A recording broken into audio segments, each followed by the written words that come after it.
In the annals of military history, few names command as much respect and controversy as Erwin Rommel. A master strategist, a daring leader, and a soldier's general, Rommel's battlefield genius earned him the nickname the Desert Fox. But his story is not merely one of triumph. It is also one of conflict, loyalty, and ultimate tragedy.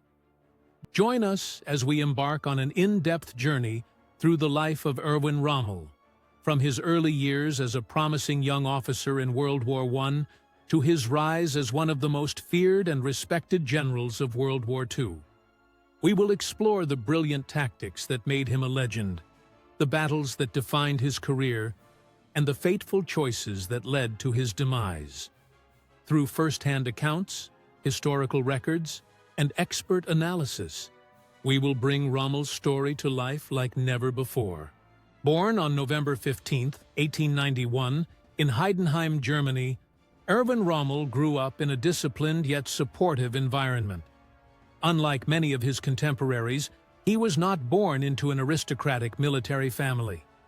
His father was a schoolteacher, and his path to the military was shaped by his own ambition and determination.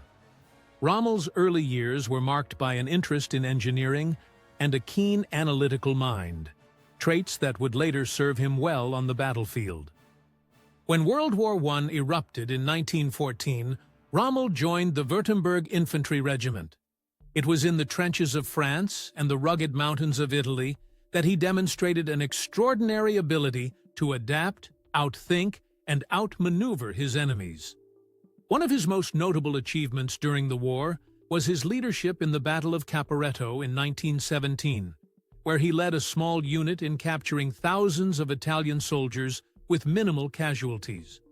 His daring exploits earned him the prestigious Pour le Mérite, Germany's highest military honor at the time, cementing his reputation as an innovative and fearless leader. With Germany's defeat in 1918, Rommel remained in the newly formed Reichswehr, refining his leadership skills and military knowledge. He became an instructor and wrote the influential book Infantry Attacks, which detailed his experiences and tactical innovations. This work caught the attention of Adolf Hitler, who saw in Rommel a capable and loyal commander.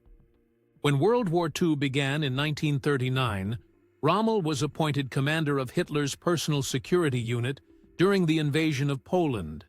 But his true rise to prominence came in 1940, when he was given command of the 7th Panzer Division during the Blitzkrieg into France. His division moved so swiftly that it was nicknamed the Ghost Division, as it often advanced far beyond German lines, leaving both allies and enemies struggling to track its movements. Rommel's innovative use of rapid armored assaults set him apart from other commanders and established him as one of Germany's most formidable military minds. In 1941, Rommel was sent to North Africa to lead the newly formed Afrika Korps. It was here, in the vast deserts of Libya and Egypt, that he would cement his reputation as the Desert Fox. Rommel's unconventional tactics, combined with his ability to inspire his troops, led to a series of stunning victories against the British forces. He masterfully employed mobile warfare, deception, and surprise attacks to outmaneuver the British Eighth Army. His most effective tactic was the use of fast-moving armored spearheads supported by mechanized infantry, which disrupted British supply lines and forced them into retreat. At Tobruk, he achieved one of his greatest victories, capturing a key strategic port and thousands of prisoners. His leadership forced the Allies to reassess their desert strategy and significantly delayed their counteroffensive. However, despite his brilliance, Rommel faced significant challenges. He often lacked supplies, reinforcements, and air superiority. The vast desert terrain stretched his logistics to the breaking point. His strategic gambles, while effective, were ultimately unsustainable. And in late 1942, the British, under General Bernard Montgomery, decisively defeated him at El Alamein. Without reinforcements from Germany, Rommel was forced to retreat, marking the turning point of the North African campaign. By 1943, Rommel was reassigned to oversee Germany's defenses along the Atlantic Wall, preparing for an inevitable Allied invasion of Western Europe.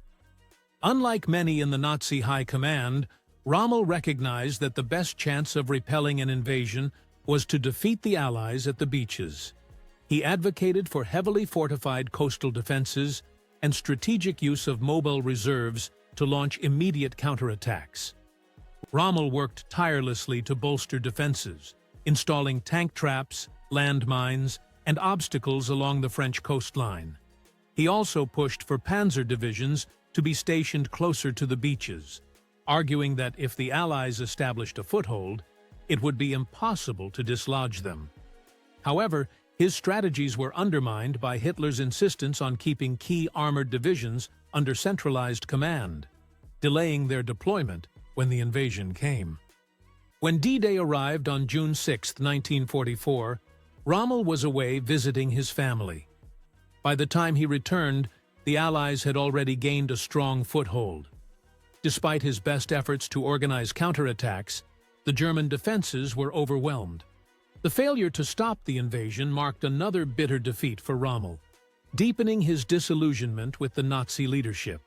Rommel's growing frustration with Hitler's strategic failures and the dire state of the war led him to sympathize with the officers plotting against the Führer. Although he did not actively participate in the July 20th plot to assassinate Hitler, his knowledge of it made him a target. Given the choice between a public trial and forced suicide, Rommel took his own life on October 14, 1944, to protect his family from Nazi retribution. Rommel remains one of the most studied military figures of World War II. His battlefield innovations and strategic brilliance continue to be examined by historians. Yet, his story is also a cautionary tale of a talented soldier caught in the machinery of a corrupt regime. The legacy of the Desert Fox endures, both as a tactician and as a tragic figure in history.